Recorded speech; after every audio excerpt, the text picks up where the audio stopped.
Bienvenue dans les histoires fantastiques de Mama Aya. Florence avait 22 ans quand elle a épousé Nicolas. Un mariage qui semblait prometteur. 5 enfants sont nés de cette union. 5 bouches à nourrir. 5 cœurs à protéger. Florence travaillait chaque jour dans l'entreprise de son mari. Elle gérait les commandes, recevait les clients, organisait les livraisons. Mais elle ne touchait jamais directement son salaire. Nicolas s'occupait de tout. Il disait que c'était plus simple ainsi, qu'il gérait mieux l'argent du foyer. Florence acceptait. Elle lui faisait confiance. Après tout, c'était son mari, le père de ses enfants. Pourquoi aurait-elle douté? Les années passaient dans cette routine. Florence se levait tôt, préparait les enfants, partait travailler. Le soir, elle rentrait cuisiner, s'occuper de la maison. Nicolas rentrait tard, toujours tard. Réunions importantes, disait-il. Clients exigeants. Florence ne posait pas de questions. Elle voulait croire à cette stabilité, à ce foyer qu'elle imaginait solide. Mais quelque chose clochait, une tension invisible, une dépendance qui s'installait sans qu'elle s'en rende compte. Nicolas contrôlait tout, l'argent, les décisions, les sorties. Florence vivait dans une cage dorée dont elle ne voyait pas les barreaux. Ce soir-là, la plus jeune fille de Florence a commencé à convulser. Son petit corps tremblait violemment. Ses yeux se révulsaient. Florence a hurlé. Elle a attrapé son téléphone, composé le numéro de Nicolas. 1 fois, 2 fois, 3 fois, aucune réponse. Le téléphone sonnait dans le vide. Florence paniquait. Sa fille continuait de trembler. L'écume sortait de sa bouche. Florence a crié à l'aide. Les voisins sont accourus. Ils ont aidé à transporter l'enfant jusqu'à l'hôpital le plus proche. Pendant le trajet, Florence essayait encore de joindre Nicolas. Toujours rien. Où était-il? Pourquoi ne répondait-il pas? Leur fille était en train de mourir et lui restait injoignable. Les médecins ont pris en charge l'enfant. Florence attendait dans le couloir, le téléphone serré dans sa main. Elle appelait sans arrêt, sans résultat. La peur se transformait en colère, en incompréhension. Quelque chose n'allait pas. Nicolas ne disparaissait jamais comme ça. Même tard le soir, il répondait toujours. Florence a pris une décision. Elle devait savoir. Elle devait comprendre pourquoi son mari n'était pas là quand sa famille avait besoin de lui. Elle avait les clés de l'entreprise. Elle connaissait les lieux. Elle y allait chaque jour depuis des années. Elle a laissé sa fille aux soins des médecins, confiant aux voisins la surveillance. Et elle est partie. La nuit était tombée. Les rues étaient désertes. Florence roulait vite, le cœur battant. Elle arrivait devant l'entreprise. Les lumières du bureau de Nicolas étaient allumées. Sa voiture était garée devant. Il était là. Pourquoi ne répondait-il pas? Florence est sortie de sa voiture. Elle a marché vers l'entrée. Ses mains tremblaient en insérant la clé dans la serrure. À l'intérieur, tout semblait normal. Mais des bruits étranges venaient lors du fond, des rires étouffés, des gémissements. Florence avançait lentement dans le couloir. Son sang se glaçait dans ses veines. Chaque pas la rapprochait du bureau de Nicolas. Les sons devenaient plus clairs, plus inquiétants. Elle s'est arrêtée devant la porte. Son cœur battait si fort qu'elle l'entendait dans ses oreilles. Elle a ouvert la porte. La scène devant elle était irréelle. Nicolas était complètement nu. Autour de lui, plusieurs hommes et femmes, également nus. Des corps enlacés, des positions obscènes. L'odeur de l'alcool et de la fumée saturait l'air. Florence est restée figée. Son cerveau refusait de comprendre ce qu'elle voyait. C'était son mari, le père de ses enfants. L'homme en qui elle avait mis toute sa confiance. Nicolas a tourné la tête. Leurs regards se sont croisés. Aucune honte dans ses yeux. Juste de la colère. Il s'est levé brusquement, a marché vers elle. Florence reculait. Mais il était plus rapide. Il l'a attrapée par le bras. « Qu'est-ce que tu fais là ?» a-t-il crié. Florence tremblait. « Notre fille !» Elle est à l'hôpital. Elle convulsait. Tu ne répondais pas. Et alors? C'est une raison pour venir m'espionner? T'espionner? Notre fille est peut-être en train de mourir. Nicolas l'a repoussé violemment. Florence a trébuché. Les autres personnes dans la pièce ricanaient. Nicolas a fouillé dans son pantalon, jeté sur le sol. Il a sorti quelques billets froissés, les a lancés sur Florence. « Tiens, va payer l'hôpital et dégage. » Florence a ramassé l'argent avec ses mains tremblantes. Les larmes coulaient sur ses joues. L'humiliation la brûlait de l'intérieur. Elle a quitté le bureau en courant. Derrière elle, les rires reprenaient, comme si elle n'avait jamais existé. Florence est retournée à l'hôpital. Sa fille allait mieux. Les médecins avaient stabilisé son état. Mais Florence était détruite. Elle ne pouvait pas chasser les images de son esprit. Son mari, ses gens, cette trahison. Quelques heures plus tard, Nicolas est arrivé à l'hôpital, habillé normalement, comme si rien ne s'était passé. Il s'est approché de Florence. Son visage était froid. « Tu as détruit ma soirée », a-t-il dit. « Tu es venu fouiller. Tu es venu m'espionner. C'est inadmissible. » Florence n'en croyait pas ses oreilles. « C'est moi qui ai détruit ta soirée? Notre fille était mourante. Ne me parle pas sur ce ton. À cause de toi, mes associés sont partis furieux. Tu as tout gâché. » « Tes associés? C'est comme ça que tu les appelles? » Nicolas s'est penché vers elle. Ses yeux étaient durs. « Écoute-moi bien. Tu ne remets plus les pieds à la maison. Prends ta fille et débrouille-toi. Je ne veux plus te voir. » Florence a senti le sol se dérober sous ses pieds. « Quoi? Mais les autres enfants? Notre maison? Ce n'est plus ton problème. Débrouille-toi. Il est parti. Comme ça. Sans se retourner. » Florence est restée seule dans le couloir de l'hôpital. Sa fille dormait dans la chambre. Et elle n'avait nulle part où aller. Les factures d'hôpital s'accumulaient. Elle n'avait presque plus d'argent. Nicolas ne répondait plus à ses appels. Elle a dû supplier un donateur de passage pour payer les soins. L'humiliation était totale. Quand elle est sortie de l'hôpital avec sa fille, Florence ne savait pas où aller. Elle a pensé à la famille de Nicolas. Peut-être que sa belle-sœur l'aiderait. Elle s'est rendue chez elle.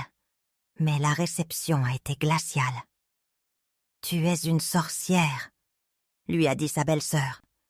« Nicolas nous a tout raconté. Tu voulais détruire son entreprise. Tu es jalouse de sa réussite. Ne reviens plus ici. » La porte s'est refermée violemment. Florence est restée dehors, sa fille dans les bras. Elle n'avait plus qu'une option. Retourner chez sa mère. Dans la maison qu'elle avait quittée des années plus tôt, pleine d'espoir et de rêves. Elle y revenait brisée, trahie, abandonnée. Florence pensait que Nicolas finirait par se calmer, qu'il lui permettrait de revoir ses autres enfants. Mais elle se trompait. Quelques jours après son exil, Florence a reçu un message. Un simple message qui a achevé de détruire ce qu'il restait de son cœur.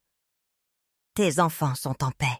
Tu ne les reverras plus. » Florence a relu le message 10 fois, 20 fois. Elle ne comprenait pas. Que voulait-il dire? Elle a essayé d'appeler. Aucune réponse. Elle a demandé à des connaissances d'aller voir. Elles sont revenues avec la vérité. Nicolas avait placé les 4 autres enfants dans un orphelinat. Il avait dit aux responsables que leur mère était dangereuse, qu'elle ne devait pas les approcher. Il avait tout organisé pour qu'elle ne puisse plus les voir. Florence a hurlé, pleuré, supplié. Elle est allée à l'orphelinat. On lui a refusé l'entrée. Elle n'avait aucun document prouvant qu'elle était la mère. Nicolas avait tout pris. Les papiers, les photos, les preuves. Florence était devenue une étrangère pour ses propres enfants. Elle rentrait chez sa mère chaque soir, le cœur vide. Sa plus jeune fille la regardait avec des yeux innocents. Elle ne comprenait pas pourquoi ses frères et sœurs n'étaient plus là. Florence essayait d'expliquer. Mais comment expliquer une telle cruauté à un enfant? La famille de Florence gardait le silence. Personne ne voulait s'impliquer. Personne ne voulait affronter Nicolas. Il était riche, influent, respecté. Florence n'était qu'une femme abandonnée, sans voix, sans pouvoir. Les amis disparaissaient un à un. Les voisins détournaient le regard. Florence était seule, complètement seule. Florence a passé 2 années à prier, à espérer. Elle se disait que Dieu finirait par intervenir, que Nicolas changerait, qu'il réaliserait son erreur. Elle allait à l'église tous les jours, demandait des conseils aux anciens, jeûnait, pleurait, attendait. Mais rien ne changeait. Pire, les mensonges de Nicolas se répandaient. Dans toute la ville, on racontait que Florence avait voulu détruire son mari, qu'elle était jalouse de sa réussite, qu'elle l'avait trahi. Les gens la montraient du doigt, chuchotaient sur son passage. Même sa propre famille commençait à douter. Sa mère la regardait avec tristesse. Ses frères et sœurs évitèrent de lui parler. Florence vivait dans un cauchemar éveillé. Elle ne dormait plus, ne mangeait presque plus. Son corps maigrissait, son esprit se brisait. Un soir, Florence n'a plus supporté. La douleur était trop forte, l'injustice trop grande. Elle a pris une décision terrible. Elle a avalé une boîte entière de médicaments. Si personne ne voulait l'écouter, si personne ne croyait en elle, à quoi bon continuer? Elle s'est allongée sur son lit, a fermé les yeux, attendu que tout s'arrête. Mais sa voisine avait remarqué quelque chose d'étrange. Florence ne sortait plus depuis 2 jours. Sa fille pleurait seule dans la cour. La voisine a frappé à la porte. Pas de réponse. Elle a forcé l'entrée. Trouvé Florence inconsciente. Elle a appelé les secours. Florence a été transportée d'urgence à l'hôpital. Les médecins l'ont sauvée de justesse. Quand Florence s'est réveillée, sa voisine était là, assise à son chevet. « Pourquoi tu as fait ça ?» a demandé la voisine. Florence a pleuré, raconté toute son histoire, la trahison, l'abandon, les enfants, les mensonges. La voisine l'a écoutée sans l'interrompre. Puis, elle a pris la main de Florence. « Tu ne peux pas abandonner, pas maintenant, pas comme ça. Tu vaux plus que ce qu'il t'a fait croire. » Ces mots ont résonné dans le cœur de Florence. Quelque chose s'est réveillé en elle. Une petite flamme, fragile, mais présente. Chers amis, si cette histoire te touche et que tu veux connaître la suite, abonne-toi dès maintenant. Tu ne veux pas rater ce qui va se passer ensuite. La voisine est devenue l'alliée de Florence. Elle lui rendait visite chaque jour, lui apportait à manger, gardait sa fille quand Florence devait sortir. Mais surtout, elle lui parlait. Elle lui rappelait sa valeur, sa force, son intelligence. « Tu as travaillé dans cette entreprise pendant des années, » disait-elle. « Tu connais tout. Les clients, les fournisseurs, les processus. Tu peux faire la même chose, seule. » Florence hésitait. Comment pouvait-elle créer une entreprise? Elle n'avait pas d'argent, pas de contact, pas de soutien. Mais la voisine insistait. Commence petit, très petit. Utilise ce que tu sais. Les gens t'ont connu avant. Ils connaissent ton travail. Ils reviendront. Florence a décidé d'essayer. Elle a utilisé ses dernières économies pour acheter quelques marchandises. Elle a commencé à vendre de chez elle. Petit à petit. Un client, puis 2, puis 5. Les anciens clients de l'entreprise de Nicolas commençaient à entendre parler d'elle. Ils se souvenaient de son sérieux, de sa fiabilité. Ils commençaient à lui faire confiance. Florence travaillait jour et nuit. Elle se levait avant le soleil, se couchait après minuit. Chaque vente comptait, chaque client était précieux. Elle économisait chaque pièce, réinvestissait tout dans son entreprise. Pas de luxe, pas de plaisir, juste le travail, la survie, la reconstruction. Les mois passaient. L'entreprise de Florence grandissait. Elle a pu louer un petit local, embaucher une aide, acheter plus de stock. Les clients affluaient. Ils appréciaient son honnêteté, son travail soigné, sa détermination. Pendant ce temps, Nicolas continuait sa vie dissolue. Il dépensait sans compter, organisait des fêtes extravagantes, négligeait son entreprise. 1 an, 2 ans, 3 ans. L'entreprise de Florence devenait solide, respectable. Elle gagnait bien sa vie maintenant, pouvait offrir une meilleure vie à sa fille. Mais la douleur restait. Ses 4 autres enfants lui manquaient terriblement. Chaque nuit, elle pensait à eux, se demandait comment ils allaient, s'ils pensaient à elle, s'ils la détestaient. 5 ans après avoir tout perdu, Florence avait réussi l'impossible. Son entreprise était florissante. Elle avait une belle maison, une voiture, des employés qui la respectaient. Les gens qui l'avaient rejetée la regardaient maintenant avec envie. Certains venaient présenter leurs excuses. D'autres faisaient comme si rien ne s'était passé. Florence restait cordiale. Mais elle n'oubliait pas. Elle savait qui l'avait soutenue et qui l'avait abandonnée. Sa fille grandissait bien. Elle allait dans une bonne école, portait de beaux vêtements. Mais elle posait toujours la même question. « Maman, où sont mes frères et sœurs ?» Florence ne savait toujours pas quoi répondre. Elle avait essayé de retrouver ses enfants. Mais Nicolas avait tout verrouillé. L'orphelinat refusait toujours de lui donner des informations. Elle n'avait aucun recours légal, aucun moyen de prouver qu'elle était une bonne mère. Les mensonges de Nicolas avaient fait leur travail. Florence continuait d'avancer, mais une partie d'elle restait brisée. L'argent ne comblait pas le vide. Le succès ne guérissait pas la douleur. Elle avait tout reconstruit, sauf sa famille. C'était sa seule défaite, celle qui la hantait chaque jour. Un matin, Florence était dans son bureau. Elle examinait les comptes, planifiait l'expansion de son entreprise. Sa secrétaire a frappé à la porte. « Madame, il y a quelqu'un qui veut vous voir. Il dit que c'est urgent. »« Qui est-ce » La secrétaire hésitait. « Il dit s'appeler Nicolas. » Le cœur de Florence s'est arrêté. Nicolas, après 5 ans, 5 années de silence, de haine, d'absence. Que voulait-il ? Florence a pris une grande respiration. « Faites-le entrer. » La porte s'est ouverte. Florence a eu un choc. L'homme qui entrait n'était plus le Nicolas arrogant qu'elle avait connu. Cet homme était maigre, fatigué. Ses vêtements étaient usés, ses cheveux grisonnants, son visage creusé par les soucis. Il s'est avancé lentement, a baissé les yeux. « Florence !» commença-t-il. « Qu'est-ce que tu veux ?» Sa voix était froide. Nicolas a tressailli. « J'ai besoin d'aide. » Florence a ri, un rire sans joie. « Toi, tu as besoin d'aide ?» C'est ironique. Mon entreprise est en faillite. Les créanciers me poursuivent. Je risque la prison si je ne rembourse pas mes dettes. Je n'ai plus personne vers qui me tourner. « Et tu viens me voir, moi ? La femme que tu as jetée comme un déchet ? La mère que tu as séparée de ses enfants ?» Nicolas avait les larmes aux yeux. « Je sais tout ce que je t'ai fait. J'ai été un monstre.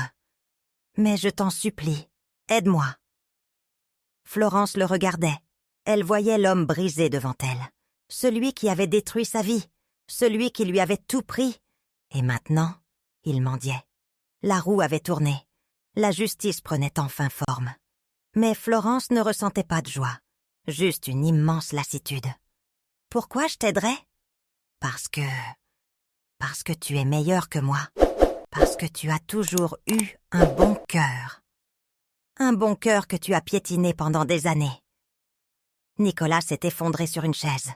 « Je sais. Je ne mérite rien. Mais je te supplie, pas pour moi, pour les enfants. » Florence s'est raidie. « Les enfants ? Tu oses parler des enfants ? Où sont-ils ? Que leur as-tu fait ? » « Ils sont toujours à l'orphelinat. Je n'ai pas pu les reprendre. Je n'avais pas les moyens. » « Tu n'avais pas les moyens ? Mais tu avais les moyens de faire des fêtes ? De gaspiller ton argent ?» Nicolas ne répondait pas. La vérité était trop évidente. Florence s'est levée, a marché vers la fenêtre, regardé dehors, les rues animées, les gens qui passaient, tous avec leurs propres drames, leurs propres douleurs. Elle pensait à ses enfants, dans cet orphelinat, depuis 5 ans, loin d'elle, croyant peut-être qu'elle les avait abandonnés. Florence s'est retournée vers Nicolas. « Tu veux que je t'aide ? » ?»« Oui, s'il te plaît. »« Alors écoute-moi bien. J'ai 2 conditions, non négociables. » Nicolas a relevé la tête, un espoir fragile dans ses yeux. « Tout ce que tu veux. Première condition, ton entreprise devient entièrement ma propriété. Tous les documents, tous les comptes, tout. Tu me transfères tout. » Nicolas a pâli. « Mais c'est tout ce qu'il me reste. » »« C'est tout ce qu'il te reste ? Et moi ? Qu'est-ce qu'il me restait quand tu m'as jeté ? Quand tu m'as séparé de mes enfants ? Quand tu as détruit ma réputation ? » Nicolas baissait la tête. « D'accord. Première condition acceptée. Et la seconde ?» Florence s'est approchée. Ses yeux brillaient d'une détermination froide.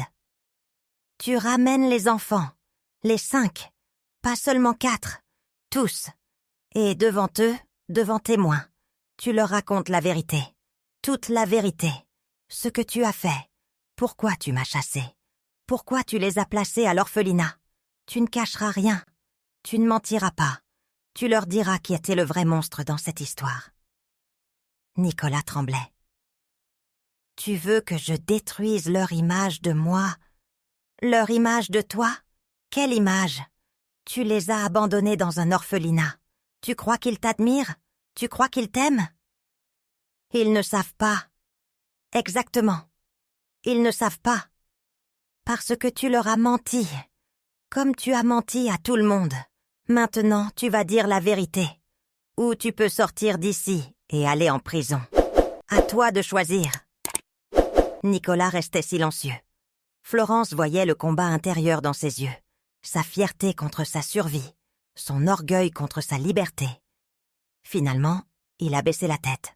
« D'accord, j'accepte les 2 conditions. » Florence a appelé son avocat. Les documents ont été préparés. Nicolas a signé tout ce qui devait être signé. L'entreprise était maintenant la propriété de Florence, juridiquement, officiellement. Nicolas n'avait plus rien. Il était venu chercher de l'aide. Il repartait dépouillé. Mais il évitait la prison. Et il allait devoir affronter la pire épreuve de sa vie, dire la vérité à ses enfants. Une semaine plus tard, Florence se tenait devant l'orphelinat.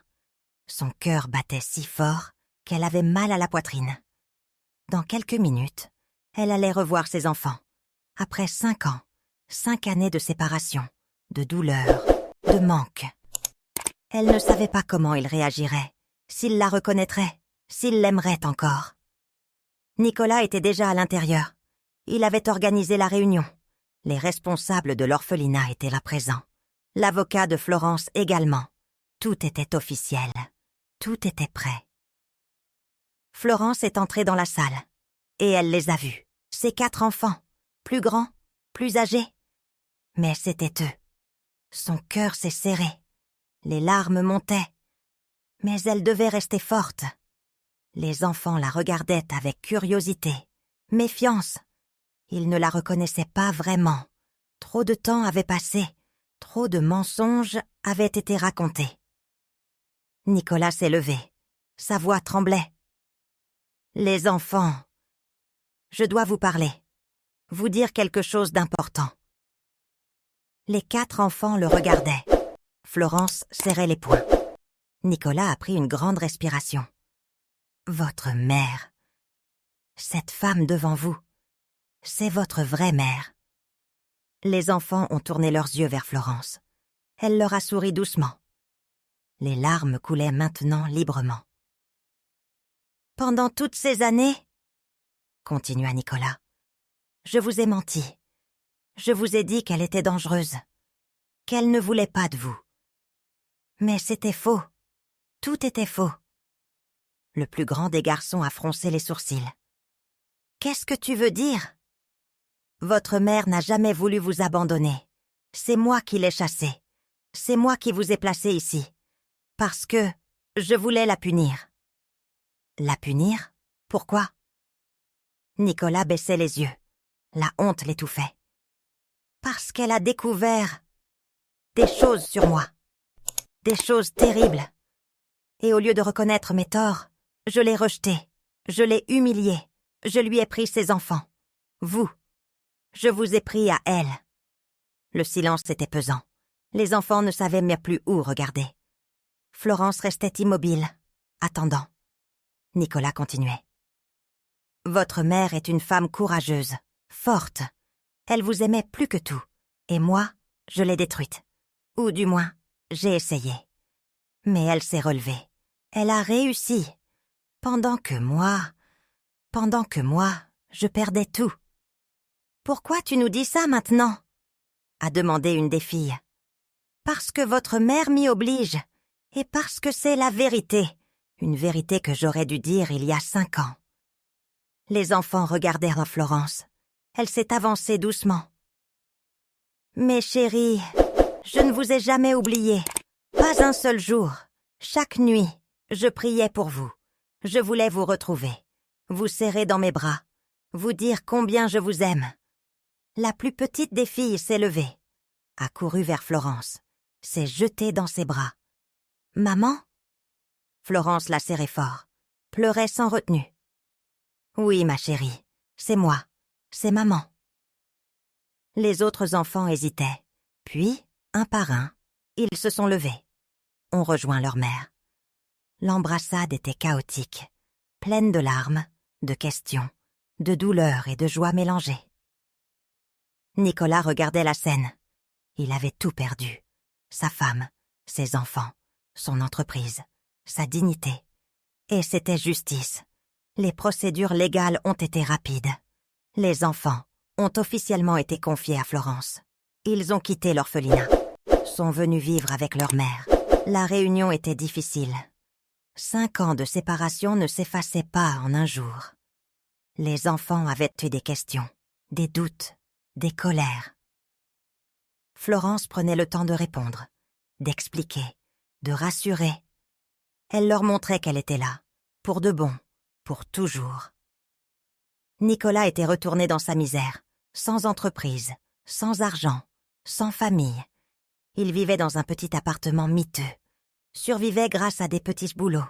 Parfois, il venait supplier Florence, demander un peu d'argent. Elle refusait toujours. Ce n'était pas de la méchanceté, c'était de la justice. Il devait comprendre, il devait payer. Florence reprenait l'entreprise de Nicolas, la restructurait, la rendait profitable. Elle fusionnait les 2 entreprises, créait quelque chose de plus grand, de plus solide. Les anciens employés de Nicolas étaient stupéfaits. Ils voyaient à cette femme qu'ils avaient à mépriser devenir leur patronne. Certains démissionnaient, d'autres s'excusaient.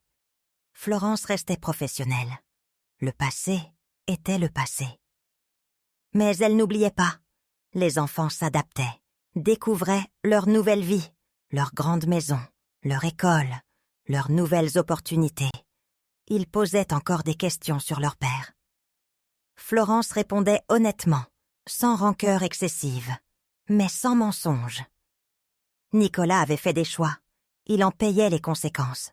C'était aussi simple que ça.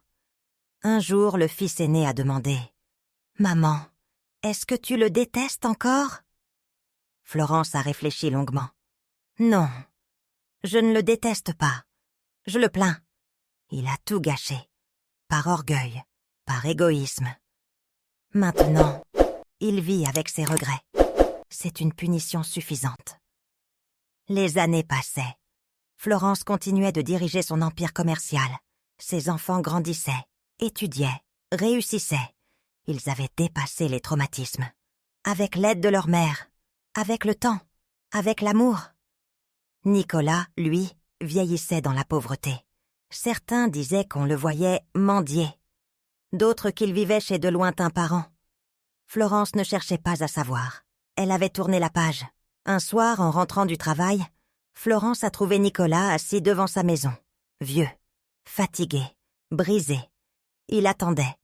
Elle est sortie de sa voiture, l'a regardé. « Qu'est-ce que tu veux ?»« Te parler. Juste 5 minutes. » Florence a hésité, puis a accepté. Ils sont restés dehors. « Parle. » Nicolas fixait le sol. Ses mains tremblèrent légèrement. « Je sais que je n'ai aucun droit, aucune légitimité, mais je voulais te dire merci. » Florence a froncé les sourcils. « Me remercier? Pourquoi? Pour avoir sauvé les enfants, pour leur avoir donné une vraie vie, pour être la mère que moi, je n'ai jamais su être père. Tu viens me remercier d'avoir fait ce que j'aurais toujours dû pouvoir faire? Ce que tu m'as empêché de faire pendant 5 ans? Non, je viens reconnaître que tu as gagné. Pas seulement financièrement, tu as gagné moralement. Tu es resté debout. Moi, je me suis effondrée. » Florence le regardait. Cet homme qui avait été son cauchemar, son bourreau. Il n'était plus qu'une ombre, un fantôme de ce qu'il avait été. « Nicolas, ta reconnaissance ne change rien. Elle n'efface pas la douleur. Elle ne ramène pas les années perdues. »« Je sais. Alors pourquoi venir? Parce que je dois vivre avec ce que j'ai fait, chaque jour. Et je voulais que tu saches que je comprends, maintenant. Trop tard, mais je comprends. » Florence a soupiré. « Tu veux que je te pardonne? Non. Je ne mérite pas ton pardon. Je veux juste que tu saches que mes nuits sont tentées. Que chaque matin, je me réveille avec le poids de mes actes. C'est ma punition. Et elle est juste. » Ils sont restés silencieux un moment. Le vent soufflait doucement. Au loin, on entendait les enfants rire à l'intérieur de la maison. Des rires de bonheur, de sécurité, de famille retrouvée. « Les enfants vont bien ?» a demandé Nicolas. « Ils vont très bien. Ils sont heureux, équilibrés. Ils ont dépassé ce que tu leur as fait subir. » Est-ce qu'ils parlent de moi? Florence a hésité. Parfois, ils se souviennent. Mais ce n'est plus de la colère, c'est de la tristesse. Ils sont tristes pour toi, pour l'homme que tu aurais pu être. Nicolas a hoché la tête. Les larmes coulaient silencieusement sur ses joues. C'est plus que ce que je mérite. Oui, c'est le cas. Nicolas s'est levé lentement. Ses articulations craquaient. Il était vieux avant l'âge. Je vais y aller. Je ne reviendrai pas. Je voulais juste voir la maison. Savoir qu'ils étaient en sécurité.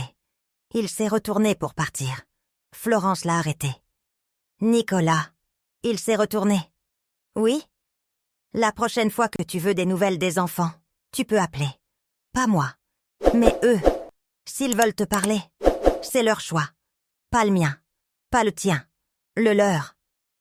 Nicolas a écarquillé les yeux. C'était plus qu'il n'espérait. Tu ferais ça? Je ne le fais pas pour toi. Je le fais pour eux. Pour qu'ils n'aient pas de regrets plus tard. Pour qu'ils sachent qu'ils ont eu le choix. Merci. Ne me remercie pas. Mérite-le. Prouve que tu as vraiment changé. Pas avec des mots, avec des actes. Nicolas est parti. Florence l'a regardé s'éloigner dans la nuit. Elle ne ressentait ni pitié, ni satisfaction.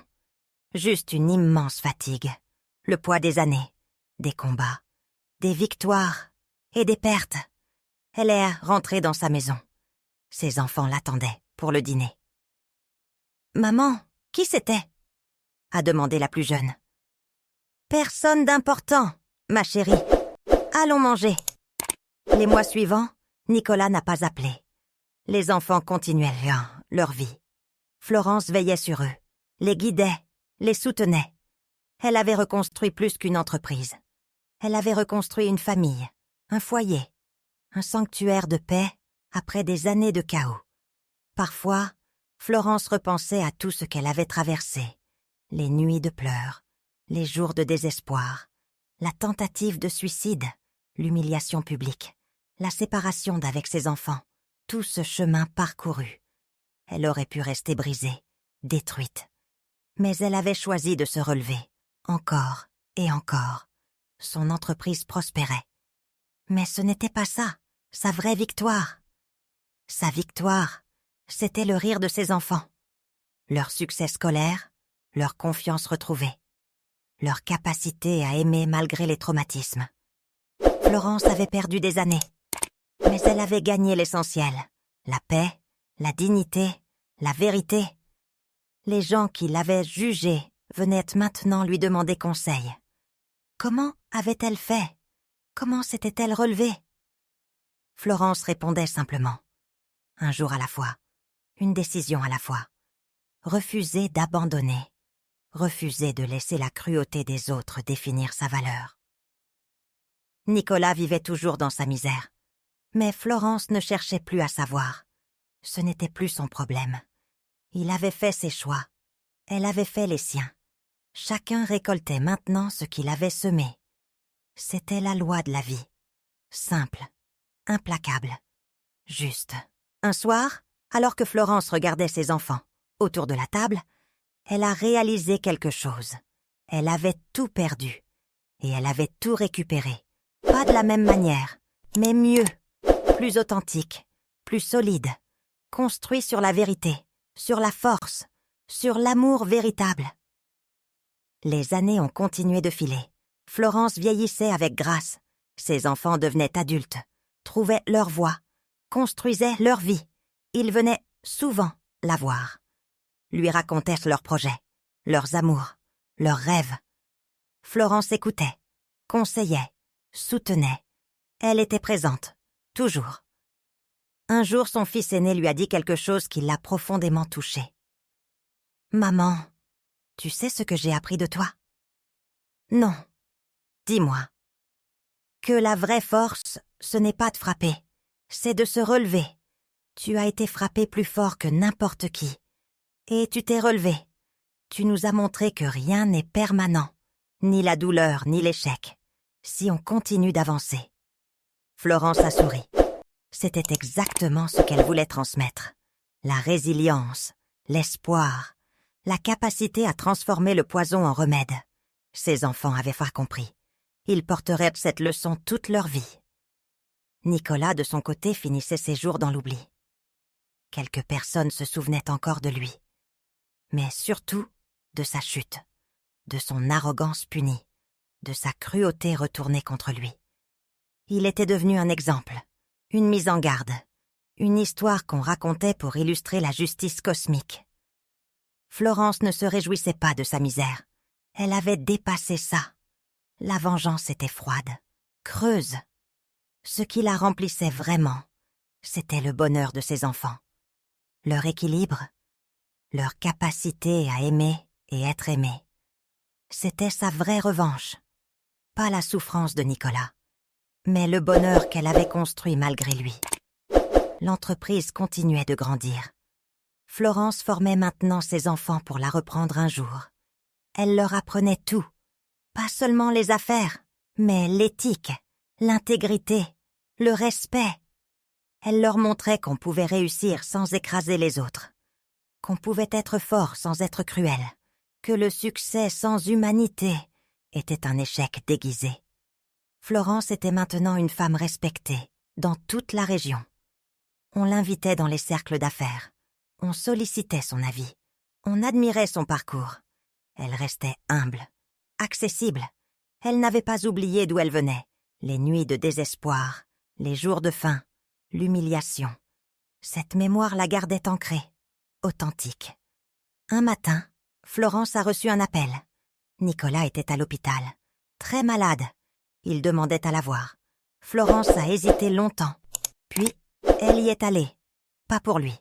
Pour fermer définitivement ce chapitre. Pour regarder en face ce qui avait été et ne serait plus jamais. Nicolas était dans un lit d'hôpital, maigre, fragile, l'ombre de ce qu'il avait été. Il a ouvert les yeux en la voyant entrer. « Tu es venu. »« Je suis venu. Je ne pensais pas que tu viendrais. Moi non plus. » Ils sont restés silencieux un moment. Le bip des machines remplissait le vide. « Je vais mourir bientôt, » a dit Nicolas. « Je sais.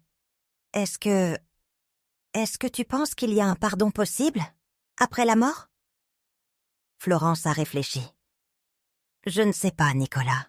Ce n'est pas à moi d'en décider. Mais si tu veux un conseil, utilise le temps qu'il te reste pour faire la paix avec toi-même. pas avec moi. Avec toi. Comment? En acceptant ce que tu as fait, en reconnaissant la douleur que tu as causée, sans excuse, sans justification, juste la vérité nue. Nicolas a fermé les yeux. Les larmes coulaient. J'ai gâché ma vie, et j'ai failli gâcher la tienne. Tu as gâché ta vie, mais tu n'as pas gâché la mienne. Tu as failli, mais tu n'as pas réussi. Et c'est ce qui fait toute la différence. Florence s'est levée pour partir. Florence? Oui. Est-ce que tu es heureuse maintenant? Florence a souri. Un vrai sourire. Oui, Nicolas. Je suis heureuse. Profondément heureuse. Alors j'ai au moins fait une chose bien. Quoi donc? Je t'ai forcé à découvrir ta vraie force. Sans moi, sans ce que je t'ai fait, tu ne serais peut-être jamais devenue cette femme extraordinaire. Florence a secoué la tête. Non, Nicolas. Tu ne peux pas revendiquer ça. Ma force était déjà en moi. Tu ne l'as pas créée. Tu l'as juste réveillée. Malgré toi, contre toi. Ne transforme pas ta cruauté en cadeau rétrospectif. Nicolas a baissé les yeux. Tu as raison, comme toujours. Florence est partie. Elle ne l'a plus jamais revue. Nicolas est mort quelques semaines plus tard, seul, avec ses regrets. Florence n'est pas allée aux funérailles. Elle avait déjà fait son deuil, il y a longtemps, quand elle avait décidé de vivre malgré tout, de se battre malgré tout, de gagner malgré tout. Ses enfants ont demandé s'ils devaient y aller. Florence leur a dit que c'était leur choix. 2 y sont allés, 3 ont refusé. Florence a respecté toutes les décisions, parce que c'était ça, la vraie liberté, le vrai amour. Respecter les choix, même quand ils sont difficiles, même quand ils font mal. La vie a continué, comme elle continue toujours.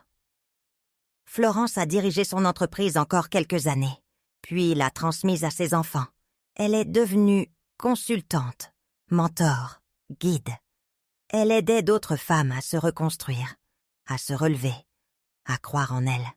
Elle racontait son histoire, sans complaisance, sans apitoiement.